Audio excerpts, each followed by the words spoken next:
यहाँ पे जो लिखा हुआ है, यदि किसी शब्द के अंत में ई आए तो उसका अपना कोई उच्चारण नहीं होता है। जैसे हम यहाँ पर देखते हैं TAKE टेक, तो ध्यान देना यहाँ पर ई जो है साइलेंट रहेगा, क्योंकि यहाँ पर ई का मतलब ये है कि ए को उसकी असली आवाज़ में पढ़ा जाए। ई यहाँ पर ये इंडिकेट कर रहा है कि ए को उसकी असली आवाज़ में पढ़ा जाए, और ई साइलेंट रहेगा क्योंकि इसका अपना कोई आवाज़ नहीं होगी, लेकिन इंडिकेशन जो है वो ए के लिए है। जैसे आप देखें यहाँ पे मेरा वर्ड है टेक, देखो ए को असल में ए पढ़ा गया। मेरा वर्ड है मेक, मेक को ए को असल में ए पढ़ा गया। ऐसे ही आप देख लें फेक, लेक, है ना, हेट, ये बात आप देख रहे हैं। तो यहाँ पर जब हमारे पास स्ट्रक्चर ये होगा जैसे LAKE लेक, तो ध्यान दें अगर हमारा वॉवेल लास्ट में आता है और उससे पहले कोई कॉन्सोनेंट आता है, उसके पहले वॉवेल ए आता है, तो ई हमारा साइलेंट जाएगा और ए को हमको उसकी असली आवाज़ में पढ़ना पड़ेगा खींचकर, लेक, मेक, ओके। इसीलिए ई साइलेंट रहता है, वो इंडिकेशन देता है सिर्फ कि इसको इसकी असली आवाज़ में पढ़ें। और उससे पहले आए या एक से अधिक व्यंजनों को छोड़कर जो अन्य स्वर होता है उसका उच्चारण लंबा हो जाता है। जैसे कि आप अगर ई का अगला रूल देखें तो आप यहाँ पर देखेंगे तो ये लिखा है LIN लिन, LINE लाइन, यानी इससे पहले आने वाले वॉवेल को खींचकर पढ़ा जाएगा। Line, MIN min, MINE mine, okay. SIT sit, SITE साई, तो ये कहता है कि मुझसे पहले वाले वॉवेल को खींचकर पढ़ें, उसकी असली आवाज़ में पढ़ें, ठीक है।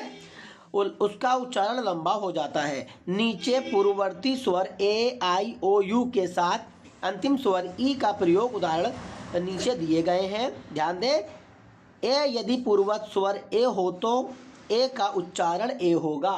मतलब मैंने आपको समझाया कि अगर मान लीजिए लिखा है फेक, FAKE, तो लास्ट में अगर ई लगा है तो ई साइलेंट जाएगा और ई ये इंडिकेशन देता है कि मुझसे पहले आने वाले वॉवेल को उसकी असली आवाज़ में पढ़ें, खींचकर पढ़ें। जैसे कि हम थोड़ा सा आगे बढ़ेंगे, देखो यहाँ पर क्या लिखा है, अगर ई से पहले आई आता, नहीं एक मिनट रुको, पहले आप ए वाला देख लेते हैं, है ना, ए वाला देख लेते हैं। देखो सॉरी, ए वाला हम देख लेते हैं। देखो यहाँ पे देखो लास्ट में ई लगा है, उससे पहले वॉवेल कौन सा आ रहा है, ए, तो ई क्या इंडिकेशन देता है कि ए को उसकी असली आवाज में खींच कर पढ़े। शेम, जैसे WAR वॉर है ना, वॉर वर्ड वॉर है, CAT कैट है, MAT मैट है, MAD मैड है, वो अलग चीज है। लेकिन यहाँ पर जो रूल फॉलो करेंगे वो क्या है, अगर लास्ट में ई आया हुआ है, उससे पहले वॉवेल ए आया हुआ है, तो ए को उसकी असली आवाज में पढ़ेंगे और ई साइलेंट रहेगा, क्योंकि ई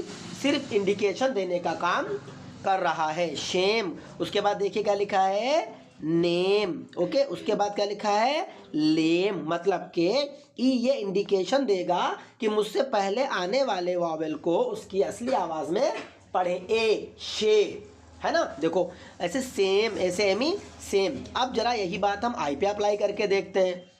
देखो लास्ट में ई लगा है, ये इंडिकेशन दे रहा है कि आई को आई की तरह पढ़ें। वाइफ, आ और ई देखो दोनों आ रहे हैं, वाइफ।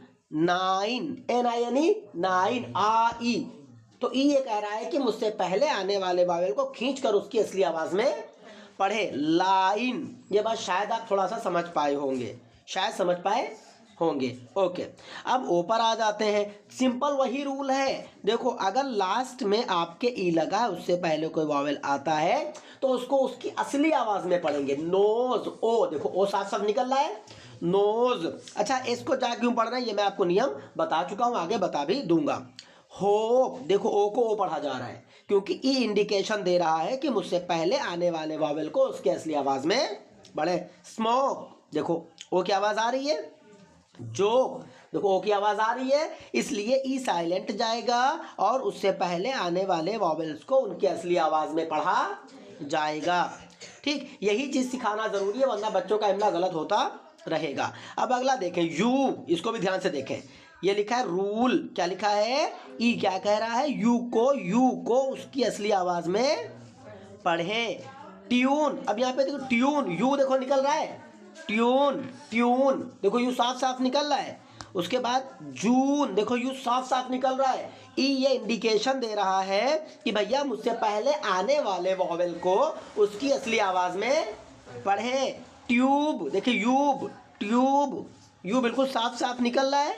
ये आपने देखा इस चीज को, तो पता ये चला कि अगर वॉवेल ई किसी वर्ड के लास्ट अपवाद होंगे, अपवाद भी इसके होंगे, लेकिन फिलहाल अगर वॉवेल ई किसी वर्ड के लास्ट में आता है तो उससे पहले जो कॉन्सोनेंट आया है उससे पहले आने वाले वॉवेल को उसकी असली आवाज में पढ़ेंगे, जो आपने पीछे एग्जाम्पल्स देखे हैं। ठीक है, हाँ, तो हम बात करेंगे अब यहाँ के ऊपर ई डब्ल्यू की। अगर ई डब्ल्यू आता है तो क्या साउंड रहेगा, एफ ई डब्ल्यू, देखो यहाँ पे लिखा फ्यू आधा फा है, फ्यू आधा फा है, फ्यू, ओके। उसके बाद एम ई डब्ल्यू म्यू आधा मा निकलेगा यहाँ पर, एन ई डब्ल्यू न्यू। तो ध्यान दीजिएगा, अगर हमारा ई डब्ल्यू एक साथ आता है तो आवाज़ किसकी निकलेगी, यू की। असल कहें तो यू की आवाज़ निकलेगी, ओके। हम आगे बढ़ते हैं, due, D E W, due, okay, you की आवाज़ निकलेगी, ओके। तो अब हम लोग सीखेंगे आई के उच्चारण। ध्यान दें, आई की आवाज़ नॉर्मल जो रहती है वो ई या आई होती है, लेकिन कभी कभी इसको आ भी पढ़ा जाता है।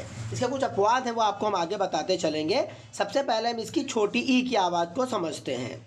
ध्यान दो यहाँ पर आप लोग, मैंने जो यहाँ पर देखा, मुझे कंफर्म नहीं है बट मैं जो यहाँ पर देख पा रहा हूँ, इन जगहों पर कहीं कहीं पे देखो लेटर डबल है। क्या आई डबल एल इल, छोटी ई, क्या आई डबल एल किल, ठीक। लेकिन यहाँ पर ये बात नहीं कही जा सकती कि डबल होने पर छोटी ई पढ़ेंगे, इसकी आपको हल्की प्रैक्टिस करनी होगी। B I G big, WITH with, INK ink, SHIP ship, इन केसेस में आप आई को छोटी ई पढ़ेंगे।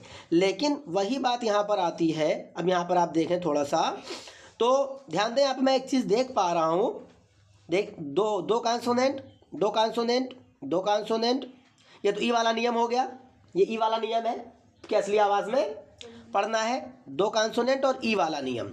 मतलब अगर आप मैं यहाँ पे देखूँ तो आई के बाद दो कॉन्सोनेंट्स है, तो आई को उसकी असली आवाज़ में पढ़ा गया।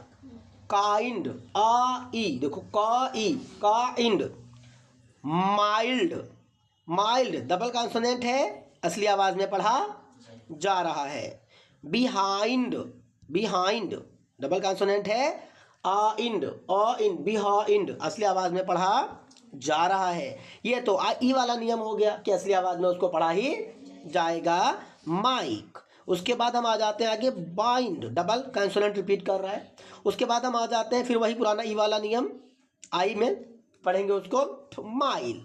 क्या बात आपको समझ में आई, ओके। अब हम चलते हैं थोड़ा सा आगे, क्या लिखा हुआ है, आई। यदि आई के बाद GH आए तो आई का उच्चारण आई होता है, जैसे राइट, ठीक, साइट, लाइट, हाई। लेकिन ध्यान रखिएगा, GH साइलेंट रहता है, GH साइलेंट रहता है। एक तरह से कह सकते हैं कि इंडिकेशन है कि अगर आई के बाद GH आ जाता है तो आई को उसके हम असली आवाज़ में पढ़ेंगे और GH ई की तरह साइलेंट रहेगा। ये पता ना होने की वजह से ही गलत सलत पढ़ा जाता है। ये पता होना चाहिए आपको कि GH इंडिकेशन कर रहा है। एक रीजन इसके पीछे और भी है, लेकिन फिलहाल आप ये समझें, GH ये इंडिकेशन कर रहा है कि आई को उसकी असली आवाज़ में पढ़ा जाए और GH क्या रहेगा, साइलेंट रहेगा, ओके। अब हम चलते हैं आ की आवाज़ में। तो आप ज़रा गौर से देखें, आर के बाद आई है, सॉरी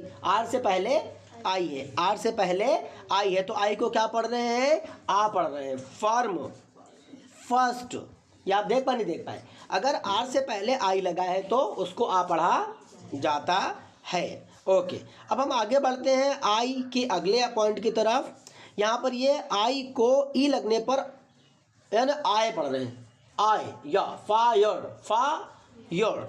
एडमायर, असल में एडमायर हम लोग बोलते हैं, एडमायर वर्ड होता है, वर्ड एडमायर होता है, एडमायर बोल देते हैं, एडमायर। तो आई को लास्ट में ई लगने पर आय की तरह भी पढ़ा जाता है शब्दों के साथ मिलाकर। अब अगर आई ई और ई आई ये दोनों एक साथ मिलकर आते हैं तो क्या होता है, देखें आप यहाँ पे आई ई, देखें बड़ी ई बन रहा है, आई ई बड़ी ई बना रहा है तो ब्रीफ क्या बनेगा, ब्रीफ। आई ई बड़ी ई बना रहा है ना, सीज क्या बनेगा, सीज। आई ई बड़ी ई बना रहा है तो क्या बनेगा, अचीव। अब ध्यान दें प्लीज रिसीव और डिसीव की स्पेलिंग के ऊपर, ई आई भी ऐसे ही काम करेगा।